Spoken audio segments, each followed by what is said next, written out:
Line Arabian dates. இப்போ அது லயனா டேட்ஸ். லயனா பிரீமியம் டேட்ஸ். சுத்தம், சுவை மற்றும் ஆரோக்கியம். மக்கள் போற்றும் மகத்தான தளபதிக்கு மக்களால் கிடைத்த வெற்றி சின்னம் விசில் சின்னம். இது நம்ம சின்னம். இவன் YBM பாலாஜி, கொளத்தூர் தொகுதி, தமிழக வெற்றி கழகம். தமிழகம் எங்கும் ஐஸ்வர்யா கருத்தரித்தல் மையங்களில் குழந்தையில்லா தம்பதியருக்கு இலவச ஆலோசனை மற்றும் சிகிச்சைகளில் மாபெரும் சிறப்பு சலுகை. இல்ல இது சாத்தியமா? தமிழ்நாட்டில் ஆட்சியில் பங்கு சாத்தியமானு உங்களுக்கு தெரியுது, சாத்தியம் இல்லைன்னு எனக்கு தெரியாது. இல்ல சிஎம் அதான சொல்றாரு. சிஎம் அதான சொல்றாரு. ஓ, சிஎம் தான் தமிழ்நாட்டில் ஒரே சாத்தியம், மற்ற முடியாது அப்படிங்கிறார்ல. சிஎம் என்ற தமிழ்நாட்டினுடைய MK ஸ்டாலின் மட்டும்தான் ஒரே சாத்தியம். தமிழ்நாட்டில் 7.5 கோடி மக்களும் அசாத்தியம். அப்படியா? மக்கள் தானே சார் தேர்ந்தெடுத்திருக்காங்க. ஓ, அதனால அவர் என்ன சொன்னாலும் கேட்கணுமா? அப்படி கிடையாது. இப்ப அவர் தானே சொல்ல வராரு. அவர் எப்படி சொல்லலாம்? சாத்தியம் இல்லைன்னு எப்படி சார் சொல்லலாம்? PTR பழனிவேல்ராஜன் தியாகராஜன் என்ற அமைச்சர் ஒருத்தரை சொல்கிறாரு, இந்திராணி அப்படின்னு சொல்கிறாரு. உடனே அவங்க யாருன்னு நீங்கள் யோசிச்சு பார்த்து, அவங்க முஸ்லிம் டீச்சர்ந்தவர்களாக இருந்தாலும் இவருடைய தோட்டத்தை கவனித்த குடும்பம்லாம் பார்த்துடக்கூடாது. தமிழ்நாட்டிலேயே நிதியமைச்சராக வந்து இந்தியாவினுடைய நிதியமைச்சர் நிர்மலா சீதாராமனையே கொல்லுக்கும் அளவுக்கு அறிவுஜீவி, ஆங்கிலத்தில் மட்டுமே பிளந்து தள்ளக்கூடியவர், அந்நிய நாட்டில் போய் வெளிநாட்டிலேயே திருமணம் செய்து வந்தவர், அப்படிப்பட்ட சுத்த சுயம்பிரகாசத்தினுடைய மூலமாக வந்த மேயரும் அவர் மூலமாக வந்த உதவியாளரும் 200 கோடி + 100 கோடி அப்படின்னு அம்பலமாயிருக்கா? ஒதுக்கப்பட்ட தாட்கோவிலிருந்து பணம் செலுத்தி கட்டி கொடுக்கப்பட்டது. 14 கடைகளும் இயங்கிக்கிட்டு இருந்தது. 30-35 வருஷம் ஆச்சுல்ல. புது சிதிலமடைந்து இடித்து போட்டு திருப்பி கட்டுறதுக்கு ஒரு அரசாணை போட்டு தாட்கோவிலிருந்து கட்டி கொடுக்கணும்னு முடிவு பண்ணுறாங்க. பேரூராட்சி தலைவர் அங்கு உள்ள செல்வாக்கு சாதியை சேர்ந்தவர். இங்கே பட்டியல் இன மக்களுக்கு கட்டி கொடுக்கக்கூடாது. தாட்கோ வந்தீங்கன்னா காலம் முறிச்சு விடுவேன். அப்படியா நீங்கள் வந்து இங்கே கட்டணுன்றீங்க, உங்களை விடமாட்டேன் பாருன்னு சுற்றி வேலி போட்டு பேரூராட்சி தலைவர் குப்பைகளெல்லாம் கொண்டு போய் கொட்டிட்டார் உள்ள. ஆட்சியாளர்களை குறை சொல்லலை, கீழே முழுக்க நிர்வாக சீர்கேடுன்னு சொல்லி அதை கட்டுப்படுத்துவதற்கு தவறினார்களா? முடியவில்லையா? கட்டுப்பாடு இல்லையா? ஒரு கட்டுப்பாடு இழந்த ஒரு காட்டு மிருகத்தை எப்படி ஆட்சி நடத்த முடியும்? சார் வணக்கம். சார் வணக்கம். திமுக கூட்டணியில் தான் காங்கிரஸ் இருக்கு. இந்த காங்கிரஸ் வந்து வெளியே போகிறாங்க, இவ்வளோ சீட்டு தந்து வெளியே போகிறாங்க, இந்த மாதிரி பிரச்சனைலாம் இனிமேல் எழுப்பாதீங்க. இந்த 2ஆம் கட்ட தலைவர்கள் சொல்கிற கருத்தெல்லாம் வந்து காங்கிரஸுடைய தலைமை ஆகாது அப்படின்ட்டு மாவட்ட நிர்வாகிகள் கூட்டம் போட்டு சொல்லியிருக்காங்க. இந்த பிரச்சனை ஆரம்பித்ததுக்கு என்ன காரணம்? இந்த கூட்டணி வேற பிரச்சனை இதெல்லாம் அப்படி சொன்னவர் யார்? KC வேணுகோபால் அவர் சொல்லியிருக்காரு. அவர் தான் ஆரம்பித்தது. அவர் தான் ஆரம்பித்தது சார். அவர் கேரளாக்காரரு. அவர் அகில இந்திய அமைப்பு பொதுச் செயலாளர் காங்கிரஸ் கட்சியில். கேரளாவில் இந்த விஜய்ங்கிற நடிகருக்கு ரசிகர்கள் அதிகம். 5 விழுக்காட்டுக்கு மேலே அவருக்கு வாக்குகள் இருக்கும். அவங்க கூட சேர்ந்தாச்சுன்னா காங்கிரஸ் வீழ்த்த முடியாத பினராயி விஜயனை வீழ்த்திடலாம், வீழ்த்திட்டு ஆட்சியை வந்து கைப்பற்றிடலாம், ஒரு ஒன்றுபட்ட கூட்டணி ஆட்சியை ஏற்படுத்திடலாம் என்ற ஆலோசனையை காங்கிரஸ் உயர் மட்டத்திற்கு முதலில் சொன்னவர். தமிழ்நாட்டில் உள்ள காங்கிரஸ்காரர்களுக்கு இந்த சிந்தனை வருவதற்கே முன்பு KC வேணுகோபால் என்ற கேரளாவைச் சேர்ந்த அகில இந்திய காங்கிரஸின் அமைப்பு பொதுச் செயலாளர். போதுமா? இதுதான் வரலாறு, எல்லோருக்கும் தெரியும். சரிதானா? இந்த வரலாற்றில் அடுத்து என்ன ஆகுதுன்னா, விஜய் என்ற நடிகரும் அவரை தொடங்கியிருக்கும் கட்சியும் தமிழ்நாட்டில் இருக்கின்றன. கேரளாவிலே இருக்குது, இங்கே தான் இருக்குது. ஆனால் ரசிகர்கள் வருவதை வச்சுக்கிட்ட இவரால் விழுக்காடு பேச முடிஞ்சிச்சு. அதை நம்ம ஊடகங்கள், தமிழ் ஊடகங்கள் எப்போவுமே கற்பனை அதிகம், அல்லது திமுக சார்பாகத்தான் ஊடகங்கள் இருக்கணும். ஊடகம்னா திமுக சார்பாக தானே இருக்கணும், அதுதான் முறை இங்கே. புரியுதுங்களா? ஏன்னா மோடிக்கும் என்ன MK ஸ்டாலினுக்கும் போட்டியே யார் அதிகமாக கருத்துரிமைகள் கழுத்தை பிடித்து நெரிப்பது என்ற போட்டி தான். என்ன, மோடிக்கு ஆதரவாக போலித்தனமான செய்திகளை கொடுப்பது, பொய்ச் செய்திகளை கொடுப்பது, செய்திகளை திரிப்பது, எதிர்த்தரப்பை சுத்த விடுவது என்ற இதற்கு பெயர் கோடி மீடியான்னு சொல்ல ஆரம்பித்தான். இங்கே என்ன நாடி மீடியான்னு தெரியாது. இங்கே எந்த மீடியாவும் திமுக சார்பாக தான் இருந்தாகணும் என்பதை சமீபத்தில் தான் கொஞ்சம் கொஞ்சமாக தேர்தல் நெருங்க தளர்வு வருது. அதனால் அவங்க எல்லோரும் என்ன சொன்னாங்கன்னா, கேசி வேணுகோபால் தான் முதலமைச்சர் ஆவதற்காக கேரளாவில் இப்படி திட்டமிடுகிறாருன்னு சொன்னாங்க. அவர் முதலமைச்சர் ஆவதற்கு திட்டமிட்டாரோ இல்லையோ, அவர் அகில இந்திய பொதுச் செயலாளராக இருக்கார். கேரளாவில் தன் கட்சி ஜெயிக்கணும்னு நினைப்பார். அங்கே மாறி மாறி அங்கே தலைமை என்பதாக ஒரு தலைமைத்துவ கேள்வி இருக்குது காங்கிரஸ் கட்சிக்குள்ளே. அதனால அப்படி சொன்னார். அப்போ புதுச்சேரியும் சேர்த்து சொன்னார், தமிழ்நாட்டையும் சேர்த்து சொன்னார்னு விவாதம் வச்சு. அதற்கு பிறகுதான் இங்கே உள்ள ஒரு மாணிக் தாக்கூர் பேச ஆரம்பித்தார், விருதுநகர் எம்பி. அதே மாதிரி பிரவீன் சக்கரவர்த்தி என்பவர் பேச ஆரம்பித்தார். அதற்குள்ள கன்னியாகுமரி மாவட்ட காங்கிரஸ் எப்பொழுதுமே தனித்து நின்று ஒரு அடித்தளத்தோடு உள்ளவங்க. கன்னியாகுமரி மாவட்டத்தை போனீங்கன்னா முதல்ல காங்கிரஸா பாஜகவா, இதுதான் முதல் கட்சிகள். தமிழ்நாடுங்க என்னது, திமுகவா அதிமுக தான் கட்சிகள். ஆனால் கன்னியாகுமரி மாவட்டம் மட்டும் காங்கிரஸா பாஜகவா, அடுத்து தான் அதிமுகவா திமுகவா. இதுதான் கன்னியாகுமரி மாவட்டம். அப்போ அங்கே இருக்கக்கூடியவர் 4 எம்எல்ஏ வந்ததுனால காங்கிரஸில் தமிழ்நாட்டில் ராஜேஷ்குமார் தமிழ்நாட்டு சட்டமன்ற கட்சி குழுவினுடைய தலைவராக இருக்கார். அதனால் அவரும் இதையே சொன்னார். கன்னியாகுமரி மாவட்ட காங்கிரஸும் பூரா அதே மாதிரி சொல்லிச்சு. அப்போ ஒட்டுமொத்தமாக தமிழ்நாடுங்கும் திமுகவுடன் சேர்ந்து ஆர்ப்பாட்டம் நடத்தும்போது கன்னியாகுமரியில் மட்டும் வேற ஒரு நாள் நடத்துவாங்க இந்த அளவுக்கு. அதனால் இப்படி ஒவ்வொருவரும் சொல்ல ஆரம்பித்ததற்கு தொடக்க புள்ளியே அங்கேருந்து வந்துச்சு, அகில இந்தியாவிலேருந்து. அகில இந்தியாவில் பாராளுமன்றத்தில் காங்கிரஸ் கட்சிக்கு தலைவர் யார்?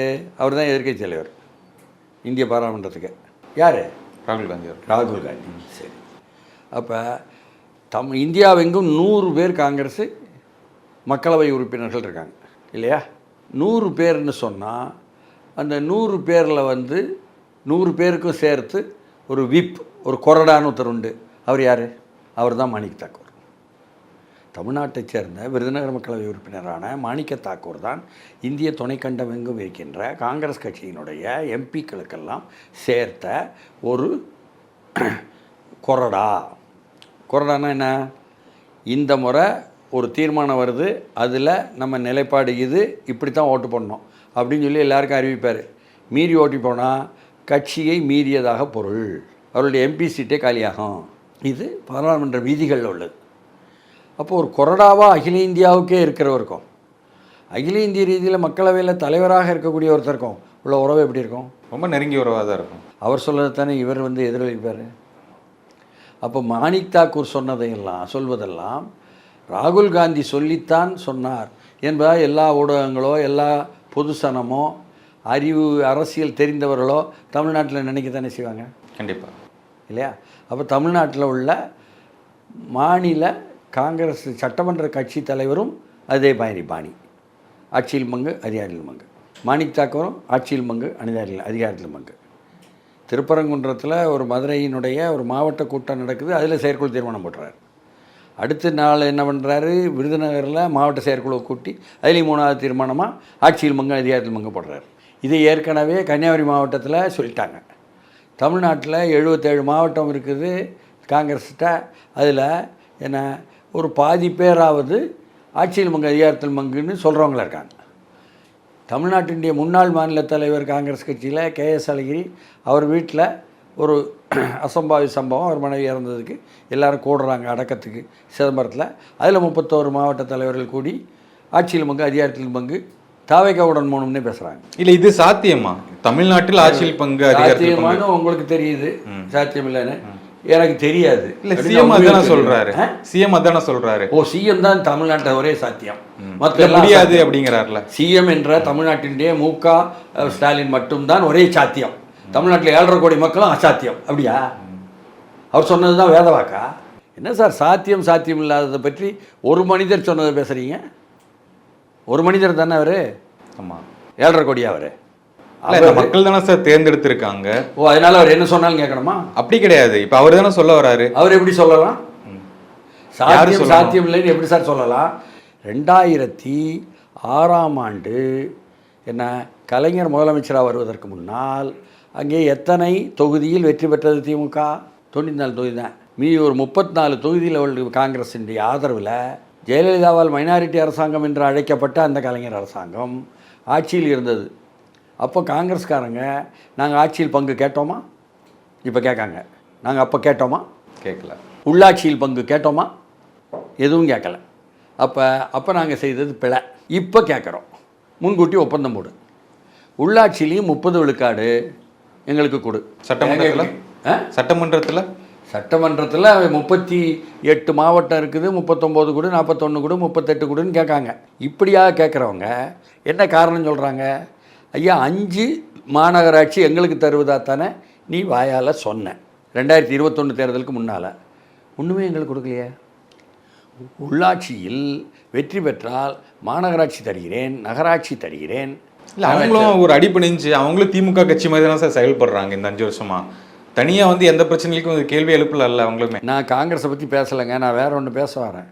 திமுகன்னு ஒரு கட்சி தனியாக தேர்தல் நின்றுச்சா? இல்லை, கூட்டணி தானே. நான் அந்த கூட்டணி கட்சிகளை பற்றி பேசுகிறேன். காங்கிரஸ், விசிகா, சிபிஎம், சிபிஐ எல்லோருக்கும் உங்களுக்கு பஞ்சாயத்து யூனியன் இவ்வளோ தரோம், இந்த பஞ்சாயத்து யூனியன்லாம் உங்களுக்கு மதிமுகவில், உங்களுக்கு இந்த பஞ்சாயத்து யூனியன் நகராட்சியெல்லாம் உங்களுக்கு, இந்த மாநகராட்சியெல்லாம் உங்களுக்கு, அல்லது இவ்வளோ நம்பர் தரோம் எல்லாம் பேசினாங்க. எல்லா இடத்துலையும் உள்ள திமுககாரங்க என்ன செய்வாங்கன்னா, மேலே உள்ள தலைவர் சொன்னதுனால செய்தாங்களா, தானே அதிகார வெறியில் செய்தாங்களா, அதிகார பசியில் செய்தாங்களா, அதிகார பேராசையில் செய்தாங்களா தெரியாது. அந்த இடத்துல அந்த சிபிஎம்காரங்களை, அந்த மதிமுககாரங்களை, அந்த காங்கிரஸ்காரங்களை, அந்த விசிகாரங்களை வரவிடாமல் இவங்களே மெஜாரிட்டியை வாங்கி யூனியன் சேர்மன், நகராட்சி சேர்மன், மாநகராட்சி சேர்மன் ஆயிடுவாங்க. புரியுதா உங்களுக்கு? இதுதான் தமிழ்நாடு எங்கும் நடந்த உள்ளாட்சி தேர்தலுடைய விளைவுகள். அதாவது சட்டமன்றம் மட்டுமே அதிகாரம் அல்ல, இன்னும் சொல்ல போனால் சட்டமன்றம் அதிகாரமே அல்ல, சட்டங்களை ஏற்றத்தான். ஆனால் அதிகாரம் என்பது யார்? ஒன்றிய தலைமை அதிகாரம், யூனியன் சேர்மன் அப்படின்னு சொல்லி தமிழில் பேசுகிறீங்கள. நாங்கள் வந்து ஆங்கிலத்தில் ஒன்றிய தலைமைன்னு சொல்கிறோம்ல, அது. நகராட்சி தலைவர், முனிசிபல் சேர்மன் அப்படின்னு தமிழில் பேசுகிறீங்கள, அது. மாநகராட்சி மேயர், கார்ப்பரேஷன் மேயர் அப்படின்னு சொல்கிறீங்க, ரைட். இவர்களெல்லாம் தான் அதிகாரம். அதிகமான பணம் செலவழிப்பதற்கு பல்லாயிரக்கணக்கான கோடி, பல லட்சம் கோடி யாருக்கு போகுது? இவர்கள் மூலம் தான் போகுது. ஸோ உள்ளாட்சி தான் நீங்கள் உண்மையான ஆட்சி. உள்ளாட்சி முழுக்க திமுக கூட்டணி வெற்றி பெற்றுவிட்டது. ஆனால் உள்ளாட்சிகளில் அதிகாரத்தில் உட்கார்ந்திருப்பது திமுக மட்டுமே. அப்போ மற்றவனுக்கு வலிக்காதா? இவ்வளோ பேர் கூட்டணி இருக்கோம்னு சொல்லி அப்படி ஒரு பெரிய பதாகைன்னு சொன்னால் புரியாதா? தமிழில் பேனர், அதை காட்டித்தானே மக்கள்கிட்ட ஓட்டு வாங்கினது. ஏப்பா இவங்க கூட்டணி பெரிய கூட்டணி என்று சொல்லித்தானே நம்பி இது வந்து நம்பலாம், ஆட்சிக்கு வரும் என்று ஓட்டு போடுறேன் இல்லையா? அப்போ இப்போ வந்து ஒருத்தரே பிரபலமாக இருந்தார்னா தமிழ்நாடு தாண்டியும் அவரை காட்டிய கான்ஃபிடெண்ட்டாக இருங்க அப்படின்னு மக்களுக்கு நம்பிக்கை கொடுக்கறது வேறு. அது வேற ஒரு அரசியல் இப்போ வந்துக்கிட்டு இருக்கு. சரிதானா? ஆனால் இப்படி தான் ஆட்சிக்கு வந்தீங்க. இந்த பதாகையை காட்டி, கூட்டணி என்ற பதாகையை காட்டி தான் வந்தீங்க. அதனால எங்களுக்கு உள்ள பங்கு கொடுங்கள்னு அவங்க கேட்காங்க. அதையும் தாண்டி ஒவ்வொரு பட்ஜெட்டும் 4.25 லட்சம் கோடி என்பதாக போடப்படுகிறது. அதில் 1.25 கோடி என்ற 25 விழுக்காட்டை ஒவ்வொரு பட்ஜெட்டிலும் காணவில்லைங்க. இது அதிகாரபூர்வமாக சொல்கிறதில்ல, அதிகாரபூர்வமற்ற சொல்கிறது நம்மகிட்ட. அப்போ அதில் எங்களுக்கு என்ன பங்கு வரும்ல? ஆட்சியிலும் பங்கு, அதிகாரத்திலும் பங்கு என்றால் ஆட்சியிலும் அதிகாரத்திலும் புரளுவது எது? விஜய் கடைசியாக சேலத்தில் சொன்னது என்ன சொன்னார்? கூட்டணி மூலம் ஆட்சிக்கு வருவோம், நாங்கள் மட்டுமே ஆள்வோம். இப்படி கை காமிச்சார். புரியுதுங்களா? சொல்லலை இப்படின்னார். புரிஞ்சுக்கிறத புரியாதவன் எப்படி மட்டும்னு தீப்புரியாரம்னு சொல்லுவார். அதுதான் எங்களுக்கு ஞாபகம். சரிதானா? திமுக வயதிலேயே வந்துட்டோம்ல தமிழ்நாட்டில். அதனால் இங்கு வந்து உள்ளபடியே உள்ளாட்சிகள் தான் வந்து அதிகாரம் தீர்மானிக்கிறது. பஞ்சாயத்துக்களுடைய அதிகாரம் என்பது அதனுடைய காலம் முடிஞ்சு போச்சு. இது கிராம பஞ்சாயத்து, ஊராட்சி. அதனால் அங்கே எல்லாமே இப்போ பிடிஓ ஆட்சி. பேரூராட்சிகள், நகராட்சிகள், மாநகராட்சிகள் இயங்கி கொண்டிருக்கின்றன. அதில் என்ன நடக்கு? பச்சையாக வெளியே வந்தது என்னது? மதுரையில் ஒரு மாநகராட்சி, 100 மாநகராட்சி உறுப்பினர்கள், 69 பேர் திமுக உறுப்பினர்கள். இதில் யாரை மேயராக கொண்டாடணும்? பிடிஆர் பழனிவேல்ராஜன் தியாகராஜன் என்ற அமைச்சர் ஒருத்தரை சொல்கிறாரு, இந்திராணி அப்படின்னு சொல்கிறாரு. உடனே அவங்க யாருன்னு நீங்கள் யோசிச்சு பார்த்து, அவங்க முஸ்லீம் சேர்ந்தவர்களாக இருந்தாலும் இவருடைய தோட்டத்தை கவனித்த குடும்பம்லாம் பார்த்துடக்கூடாது. ஏன்னா அவர் பங்களாவாசி அந்த அமைச்சர், சரிதானா? மூர்த்தி என்ற அமைச்சர் அவர் இன்னொருத்தரை சொல்கிறாரு மேயராக கொண்டாடணும்னு. பொன்முத்துராமலிங்கம் அவர் இன்னொருத்தரை சொல்கிறாரு. அங்கே இருக்கக்கூடிய தளபதி மாவட்ட செயலாளர், மாநகர் மாவட்ட செயலாளர், அவர் இன்னொருத்தரை சொல்கிறாரு. கடைசியாக வெல்வது பிடிஆர் பழனிவேல்ராஜன் தியாகராஜன் மூலமாக இந்திராணி. வந்த பிறகு என்ன நடந்துச்சு? மண்டல தலைவர்களெல்லாம் சேர்த்து உட்கார வைத்து கொண்டு இந்திராணி என்ற மேயர் தலைமையில் ஒவ்வொருத்தருக்கும் சொத்து வரியை, உங்களை எவ்வளோ போடணுங்க, சரி இவ்வளோ சொத்துருக்கு இவ்வளோ போடணும், அவ்வளோ போட்டால் எப்படிங்க குறைங்க, சரி குறைக்கிறோம், இந்த பக்கம் ஒரு பக்கம் தள்ளுங்க, அமௌண்ட்டு போடுங்க, சரி உங்களுக்கு குறைச்சிட்றோம், உங்களுக்கு என்னங்க அதெல்லாம் காசு கொடுக்க முடியாது, அவங்களை கூட்டி போடுங்க. இப்படி பார்த்துக்கிட்டு இருந்தாங்க பஞ்சாயத்து என்று சொல்லி பெரும் பஞ்சாயத்துக்கு வந்து தலைவர் வர போய், தளபதி மு க ஸ்டாலின் வர அவர் கடுமையாக நடவடிக்கை எடுக்கிறேன்னு சொல்லி அந்த மேயருடைய வீட்டுக்காரரை கைது செய்து இப்போ தான் வந்திருக்காரு பிணையிலுடைய மேயரை. வெளியே போ, மேயரே வெளியாகிடுச்சு. புரியுதுங்களா? திராவிட முன்னேற்ற கழக ஆட்சியில், திராவிட முன்னேற்ற கழகத்திற்குள் உள்ள போட்டிக்கு மத்தியில் ஒரு அமைச்சரால் தேர்ந்தெடுக்கப்பட்ட மேயர் சம்பந்தப்பட்டவர்கள் 200 கோடி ரூபாயில் ஊழல் என்பதாக அரசாங்கத்தாலேயே அங்கே இருக்கிற சிசிபி, சென்ட்ரல் கிரைம் பிரான்ச், சென்னையில் ஒரு கமிஷனர் போலீஸ் ஆஃபீஸில் சென்ட்ரல் கிரைம் பிரான்ச்சுன்னு இருந்துச்சுன்னா, அது செய்த வேலையில் பெரிய வேலை எதுனா, செந்தில் பாலாஜி என்ற அதிமுகவினுடைய போக்குவரத்து அமைச்சர் நடத்துனருக்கும் ஓட்டுநருக்கும் மெக்கானிக்குக்கும் காசு வாங்கிட்டு வேலைக்கு போட்டாருன்னு சொல்லி அவ்வளோ பெரிய ஆய்வு பண்ணி எடுத்து தொகுத்து கொடுத்தது. அதுதான் இன்னமும் வழக்கில் நிற்கிது நீதிமன்றத்தில். இது பேர் சிசிபி. புரியுதுங்களா? அதுமாரி மதுரை சிசிபியை பட்டியல் நேற்று சகோதரி தலைமை தாங்கியதுனால செல்வாக்கு செலுத்திடலான்னு மிரட்டி பார்த்து இந்த 200 கோடி கும்பல் தோற்று போய் மேலே கொண்டு போய் மேலிருந்து முதலமைச்சருடைய ஆதரவில் அவங்க தைரியமாக முன்வைத்தது தான் 200 கோடி ஊழல். அதை வைத்து முதலமைச்சர் எடுத்த நடவடிக்கை தான் பிடிஆருடைய மூலமாக மேயராக வந்த பிடிஆருடைய பினாமி அப்படின்னு நம்ம மட்டும் சொல்லிடலாம். அப்படி சொல்லக்கூடாதுல்ல, நம்ம கையில் ஆதாரம் இல்லை, சரிதானா? ஏன்னா அவங்க வெளியேற்றப்பட்டாங்க. 200 கோடி ஊழலுக்காக அவங்க வீட்டுக்காரர் கைது செய்யப்பட்டார். அடுத்து என்ன நடக்கு? அதே பிடிஆர் பழனிவேல் தியாகராஜன் உடைய முன்னாள் செயலாளர் ஜெய்பாலாஜி மனைவியுடன் சேர்ந்து போன வாரம் கைது செய்யப்பட்டாரா இல்லையா? கைது செய்யப்பட்டவங்க 100 கோடி ரூபாய் ஊழல் செய்தார்கள். நிலத்தை வாங்கி, அங்கே நிலத்தை வாங்கி, இங்கே நிலத்தை வாங்கி என்ன எல்லாம் ஊழல் செய்தார்கள் என்று அவர்கள் பிடிபட்டாங்களா? திராவிட முன்னேற்ற கழகத்தினுடைய ஆட்சியில், மு க ஸ்டாலின் தலைமையிலான முதலமைச்சர் ஆட்சியில் கீழே திராவிட முன்னேற்ற கழகத்தைச் சேர்ந்த அமைச்சரான பிடிஆர் பழனிவேல்ராஜன் தியாகராஜன் என்ற சுத்தத்திற்கே பெயர் போனவர், அறிவுஜீவி, தமிழ்நாட்டிலேயே நிதியமைச்சராக வந்து இந்தியாவினுடைய நிதியமைச்சர் நிர்மலா சீதாராமனையே கொல்லுக்கும் அளவுக்கு அறிவுஜீவி, ஆங்கிலத்தில் மட்டுமே பிளந்து தள்ளக்கூடியவர், அந்நிய நாட்டில் போய் வெளிநாட்டிலேயே திருமணம் செய்து வந்தவர், அப்படிப்பட்ட சுத்த சுயம் பிரகாசத்தினுடைய மூலமாக வந்த மேயரும் அவர் மூலமாக வந்த உதவியாளரும் 200 கோடி ப்ளஸ் 100 கோடி அப்படின்னு அம்பலமாயிருக்கா? ஆயிருக்கா இல்லையா? சரிதானா? அப்போது உள்ளாட்சி அமைப்பு என்பது என்ன செய்கிறது, எப்படி செய்கிறது என்பதில் இதற்கு பெயர் நிர்வாக சீர்கேடா, நிர்வாக மேம்பாடா?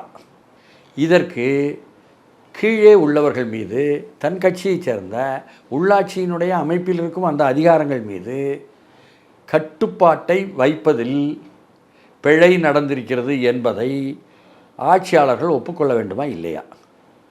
ஒப்புக்கொள்வதனால்தான் தன் கட்சிக்காரனாக இருந்தாலும் நடவடிக்கை எடு என்று நடவடிக்கை எடுத்திருக்கிறார் என்பது பாராட்டுகள்.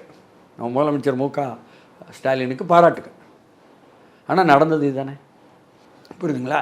இப்படி ஒவ்வொரு உள்ளாட்சியிலும் நீங்கள் கூட்டணி கட்சிகளுக்கு உரியதை கொடுக்காமல் அதிகாரம் தவறமாக செய்துவிட்டு அதில் மிக தவறாக முறைகேடாக நடந்தது என்பது அம்பலமாயிருப்பதற்கு ஒரு பானை சோற்றுக்கு ஒரு சோறு பதம் என்பது பொருந்துமா பொருந்தாதா?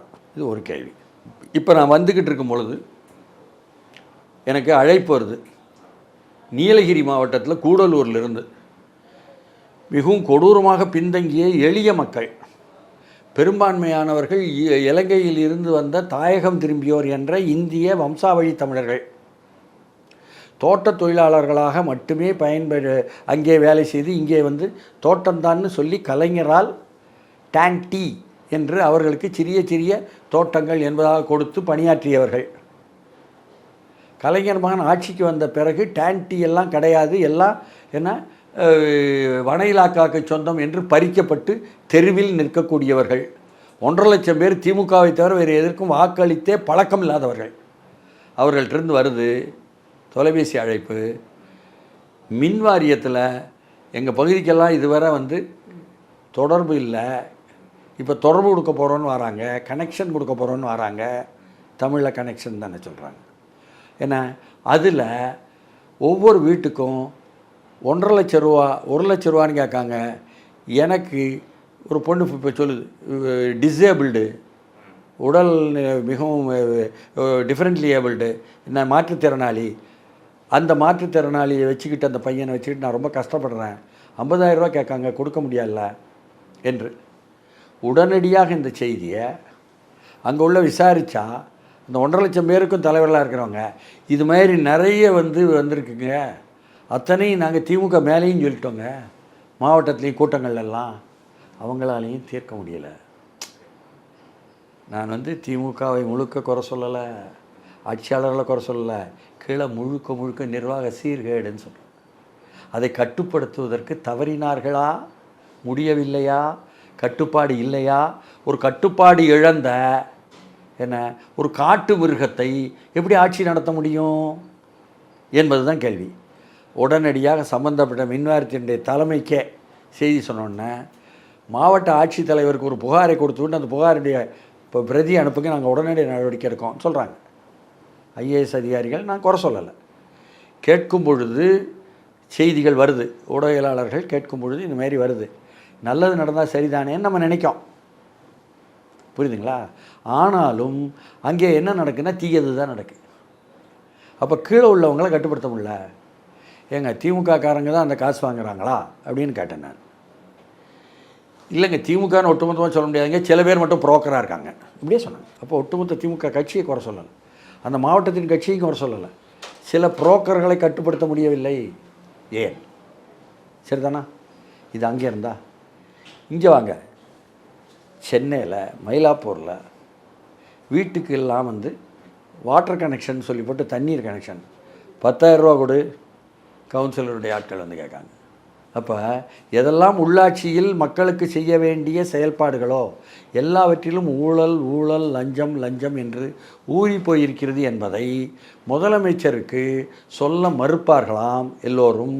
நாம் சொல்கிறோம், அப்பொழுதாவது அவரால் கட்டுப்படுத்த முடிகிறதா? முடியலை. இந்த முடியாததனுடைய விளைவு இன்னும் சொல்லட்டுமா? தூத்துக்குடி மாவட்டத்தில் திருச்செந்தூர் பகுதி மாவட்ட செயலாளர் அமைச்சர் அனிதா ராதாகிருஷ்ணன் அவருடைய பகுதியான ஆறுமுகநேரி என்பதில் ஒரு பேரூராட்சிகள் தான் இருக்க இயங்குது. அங்கே ஆறுமுகநேரியில் ஒரு 14 கடைகளை 30 ஆண்டுகளுக்கு முன்பே தாட்கோ என்று தமிழ்நாட்டில் பட்டியலின மக்களுக்கு உதவி செய்வதற்காக, நிதி கொடுப்பதற்காக, மேம்பாட்டிற்காக ஒதுக்கப்பட்ட தாட்கோவிலிருந்து பணம் செலுத்தி கட்டி கொடுக்கப்பட்டது. 14 கடைகளும் இயங்கிக்கிட்டு இருந்தது. 30-35 வருஷம் ஆச்சுல்ல, சிதிலமடைந்து, கலைஞருடைய வார்த்தையில் சொல்லப்போனால் சிதிலமடைந்து போச்சு. இடித்து போட்டு திருப்பி கட்டுறதுக்கு ஒரு அரசாணை போட்டு தாட்கோவிலிருந்து கட்டி கொடுக்கணும்னு முடிவு பண்ணுறாங்க. பேரூராட்சி தலைவர் அங்கு உள்ள செல்வாக்கு சாதியை சேர்ந்தவர். இங்கே பட்டியலின மக்களுக்கு கட்டி கொடுக்கக்கூடாது, டாட்கோ வந்தீங்கன்னா காலை முறிச்சு விடுவேன். அங்குள்ள நகரச் செயலாளர், கழகத்தினுடைய நகரச் செயலாளர் தான், அவர் மனைவி தான் பேரூராட்சி தலைவி, அவர் தான் பேரூராட்சி துணைத் தலைவர். நகர செயலாளர் வேலையை மகன் வச்சு செய்கிறாரு. அப்போ மாவட்ட செயலாளருக்கு அவர் மீது கட்டுப்பாடு இருக்கிறதா இல்லையா, மாவட்ட செயலாளரும் இப்படி சாதி தான் பார்க்குறாரா நமக்கு தெரியாது. இதையெல்லாம் மேலே பார்த்து கொண்டிருக்கக்கூடிய நிர்வாகத்தில் இருக்கக்கூடிய முதலமைச்சர் என்ன செய்து கொண்டிருக்கிறார் என்ற கேள்வியும் தானே எழுகிறது. சரிதானா? இந்த இடத்துல அப்படியா நீங்கள் வந்து இங்கே கட்டணுன்றீங்க, உங்களை விடமாட்டேன் பாருன்னு சுற்றி வேலி போட்டு பேரூராட்சி தலைவர் குப்பைகளெல்லாம் கொண்டு போய் கொட்டிட்டார் உள்ள.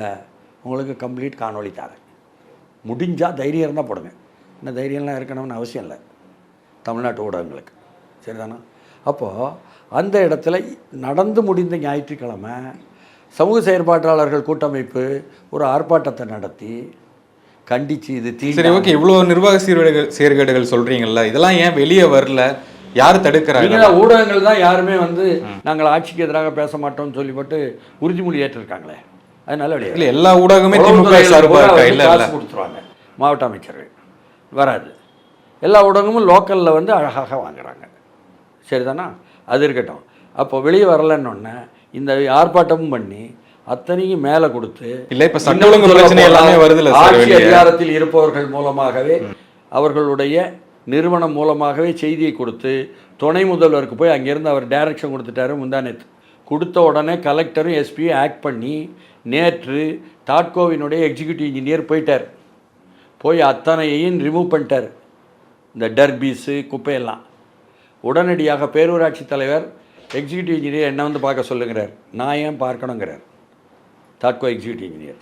அதற்கு பிறகு இன்றைக்கி காலையில் மீண்டும் குப்பைகளை கொண்டாந்து கொட்டிட்டான். இன்றைக்கி மார்க் பண்ணி தோண்டணும், அடுத்து அங்கே கட்டடம் கட்ட அந்த வேலைகளை இவர் தொடங்குறாரு. இப்படி சொன்னோடனே இவர் போய் புகார் கொடுக்கிறார். பேரூராட்சி தலைவர் இப்படி தடுக்கிறார், இப்படி செய்கிறார் என்று கழகத்தினுடைய பேரூராட்சி தலைவருக்கு எதிராக, நகர செயலாளருக்கு எதிராக காவல்துறையிலையும் கொடுத்து எஸ்பியும் கலெக்டரும் மேலிருந்து டைரக்ஷன் வந்ததனால் இயங்கி துணை முதல்வரோடு போய் டைரக்ஷன் வாங்க வேண்டியிருக்கு. ஞாபகம் வச்சுக்கிடுங்க. கெட்ட பேர் வந்துடக்கூடாதுன்னு முதல்வரும் துணை முதல்வரும் நினைக்கலாம். கீழே பூரா கெட்ட பேராக இருக்குது. இப்போ அத்தனையும் எடுத்து வீடியோ வேணால் தரேன், அத்தனை ஃபோட்டோஸும் எனக்கு வந்தாச்சு. ஏன்னா எடுத்து இப்போது மார்க் பண்ணிட்டாங்க, தோண்ட ஆரம்பிச்சிட்டாங்க, நாளைக்கு அடிக்கல் நடுறாங்க. அப்போ இத்தனை மீறி செய்ய வேண்டியிருக்கு. ஒவ்வொரு இடத்துலையும் இப்படி நிர்வாக சீர்கேடுகளை கட்டுப்படுத்த முடியாத விளைவு தான் டிஎன்பிஎஸ்சி என்று சொல்லக்கூடிய தமிழ்நாடு அரசு பணி என்ன ஆணையத்திற்கும் 2A என்று நடத்தப்படும் தேர்வில் உங்களுக்கு நாங்கள் தேர்வு எழுதுறதுக்கு பாஸ் கொடுப்போம், ஆனால் உங்களுக்கு தேர்வு எழுதுறதுக்கு இந்த இடத்து தான் கொடுப்போம், இந்த இடத்துல இருக்க இல்லைன்னு வெளியே நிறுத்திடுவோம். இன்னும் சென்னையிலேயே செஞ்சாங்க, தலைநகர் சென்னையில். இதானே? அப்போ இது சீர்கேடு தானே?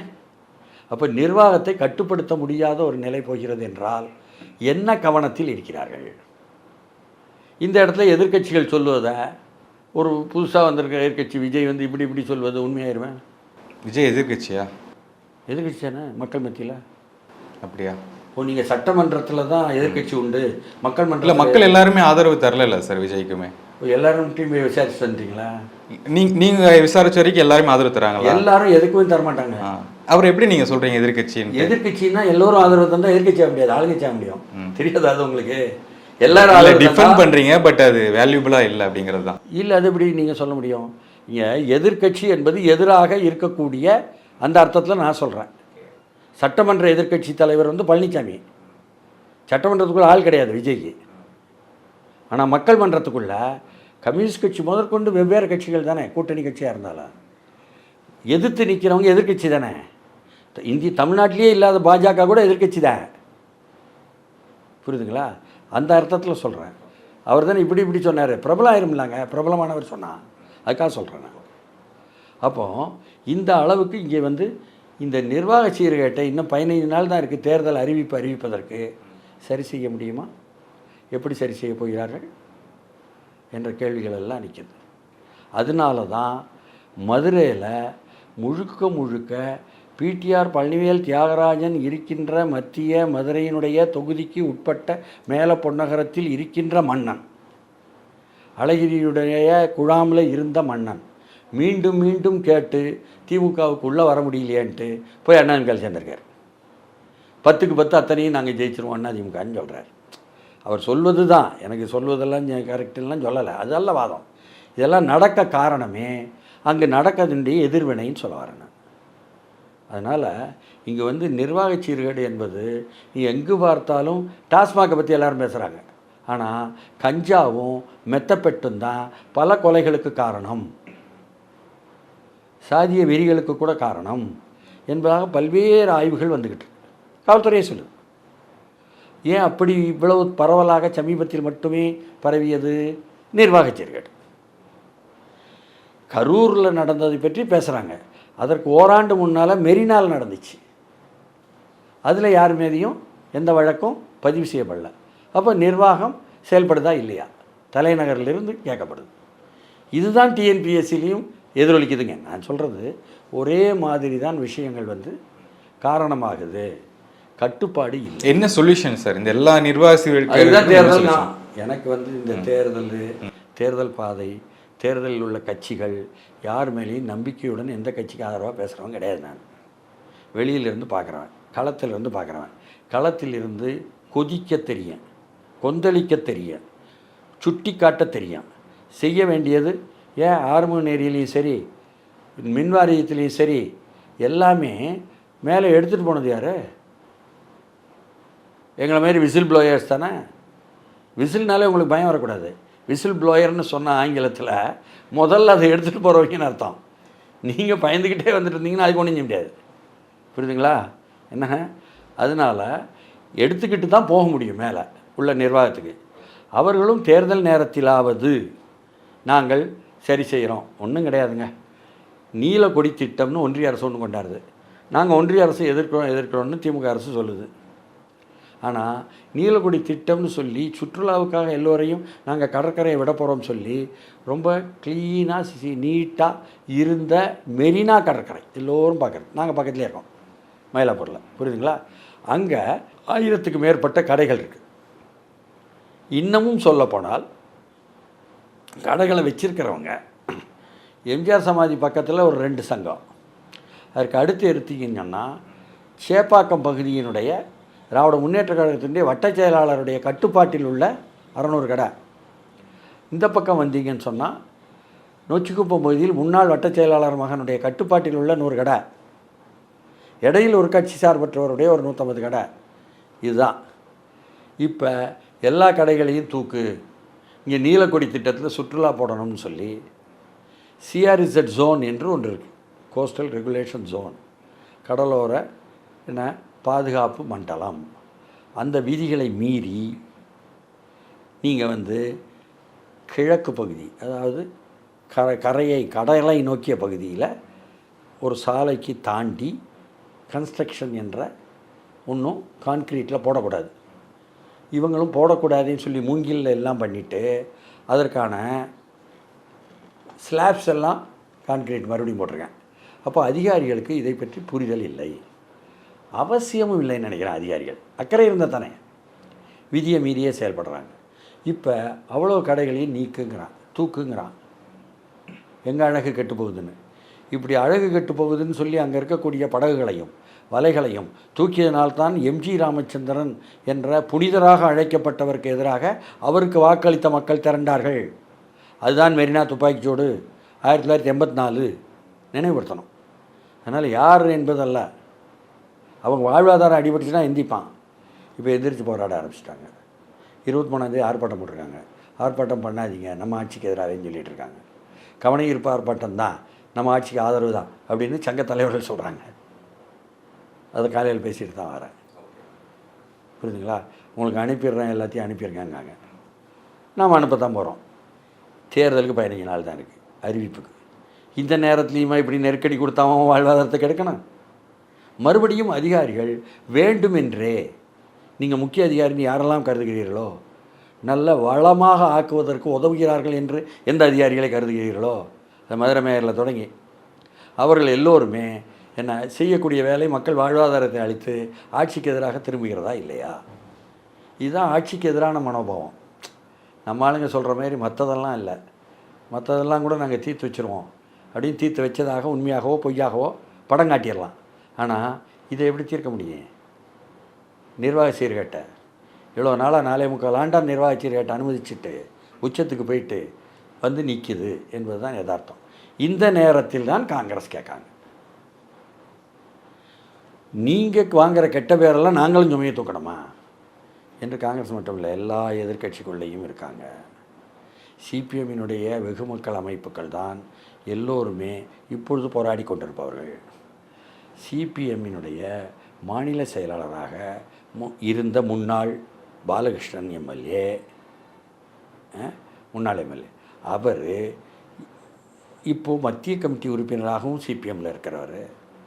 அவருடைய வாழ்க்கை துணைவியர் தான் ஜான்சி ராணின்னு சொல்லி மாற்றுத்திறனாளிகளுடைய தலைவராக இருக்காங்க. 3-4 நாளாக மாற்றுத்திறனாளிகள் போராடுறாங்க. 2 நாளாக அவங்கள இரவு முழுக்க விரட்டி அடித்து பேருந்துகளில், காவல்துறை பேருந்துகளில் சுற்றி ஊருக்குள்ளே கொண்டாந்து ஜான்சி ராணி அடிபட்டு மருத்துவமனையில் இருக்காருன்னு பாலகிருஷ்ணன் எனக்கு அனுப்பியிருக்கார். இப்போ அறிக்கையை பாலகிருஷ்ணன் எப்படி அறியப்பட்டார்னா, சிபிஎம்முடைய முன்னாள் மாநில செயலாளர், திமுகவுக்கும் முதல்வர் மு க ஸ்டாலினுக்கு நெருக்கமானவர்னு அறியப்பட்டார். அது புரிஞ்சுக்கணும். ஸோ அவர் குடும்பத்துக்குள்ளே இப்படி பிரச்சனை வரும்பொழுது ஐயோ முறையோன்னு அடிபடும்போது கத்த மாட்டாங்களா? இதுதான் அவர்களுடைய நிலையை. எல்லா மக்கள் அமைப்புகளும் அப்படித்தான் இருக்குது. இப்படிப்பட்ட சூழலில் எதை தீர்க்கப் போகிறீர்கள், எதை தின்றால் பித்தம் தீரும்னு அலையும் ஆட்சியாளர்கள் எதை தீர்க்க முடியும் என்ற கேள்விகள் மத்தியில் தான் கூட்டணி கேள்விகள் நிற்குது. அப்போ கூட்டணிகள் ஒவ்வொருத்தரும் விசிகா எங்களுக்கு 6 தான் தருவேன்னு சொல்கிறீங்க. நாங்கள் அங்கீகாரம் பெற்ற கட்சி, இப்போது அங்கீகாரம் பெற்ற கட்சி மீண்டும் மாநில அங்கீகாரம் பெறணும்னா என்ன? இப்போ வெற்றி பெற்ற அல்லது போட்டியிட்ட 6 பேரும், வெற்றி பெற்ற 4 பேரும் பானை சின்னத்தில் வெற்றி பெற்றிருக்காங்க. திமுக சின்னத்தில் அல்ல. மனிதநேய மக்கள் கட்சி மாரி சிக்கல் இல்லை அவங்களுக்கு, சரிதானா? அப்போ அவர்கள் 12 கொடுத்தா தான் நாங்கள் எங்களுக்கு சரியாக வரோம் கேட்காங்க. மதிமுக அப்படி கேட்காங்க. ஏன்னா தனி சின்னத்தில் தீப்பெட்டியில் நின்னவங்க, இதில் திருச்சியில், சரிதானா? அதே மாதிரி சிபிஎம்மும் சிபிஐயும் கூட 2 கொடுங்க கேட்காங்க. அப்போ காங்கிரஸ் நீங்கள் சொன்ன மாதிரி 38 கேட்குதுன்னு சொன்னால் காங்கிரஸ் மட்டுமல்ல இந்த விஷயங்கிறேன். Okay, okay sir. உங்கள் நேர்காணலுக்கு நன்றி சார். வணக்கம்.